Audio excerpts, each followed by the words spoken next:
நாமும் போட்டா நல்லா நடிப்பேன்னு சொன்னடா. நான் வந்துகிட்டு பெரிய இடம் ரீசெண்டா நடந்துக்க. இவரு ரொம்ப டீசெண்டா இருக்கிற காவா ஓரத்துல கஞ்சா அடிக்கிற மாதிரியா இருக்கு. Hi hello friends, welcome back to channel. So இன்னைக்கு நம்ம பார்க்க போகிற படம் பார்த்தீங்கன்னா 2025 ஒரு ஆக்ஷன் சைஃபை படமாக வெளியான ஜுராசிக் வேர்ல்ட் ரீபர்த் அப்படின்ற படத்தோட ரிவ்யூ பற்றி தான் இந்த வீடியோவில் பார்க்க போகிறோம். இந்த படத்தோட டியூரேஷன் பார்த்தீங்கன்னா 2 hour 10 minutes கிட்ட வருது.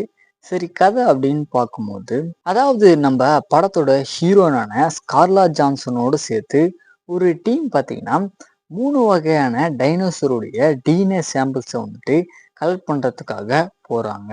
இந்த டிஎன்ஏ சாம்பிள்ஸ் மூலயமா பார்த்தீங்கன்னா மனித குலத்தோட உயிரை காப்பாற்றக்கூடிய ஒரு நன்மை இருக்கு. ஸோ வேர்ல்டுல ஆபத்தாக இருக்கிற அந்த இடத்துக்கு இவங்க போகும்போது இனமான ஒரு ப்ராப்ளத்தை எல்லாத்தையுமே சந்திக்கிறாங்க.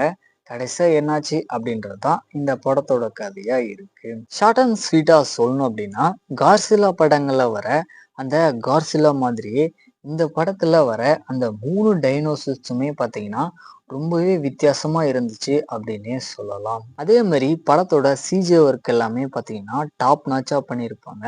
அதனாலே படத்துடைய விஷுவல் எல்லாமே பார்த்தீங்கன்னா தரமா இருக்கும். தென் படம் ஃபுல்லாமே பார்த்தீங்கன்னா ஒரு சர்வே த்ரில்லர் மாதிரி தான் கொண்டு போவாங்க. ஸோ படம் ஃபுல்லாமே பார்த்தீங்கன்னா பரபரப்பு அப்படின்றது நல்லாவே மெயின்டைன் பண்ணியிருப்பாங்க. ஸோ அதுக்கேற்ற மாதிரியான ஒரு பேக்ரவுண்ட் மியூசிக் எல்லாமே பார்த்தீங்கன்னா நல்ல ஒரு த்ரில்லர் எக்ஸ்பீரியன்ஸை கண்டிப்பாக உங்களுக்கு கொடுக்கும். ஸோ இந்த படத்தை கண்டிப்பாக ஒன் டைம் ட்ரை பண்ணி பாருங்கள்.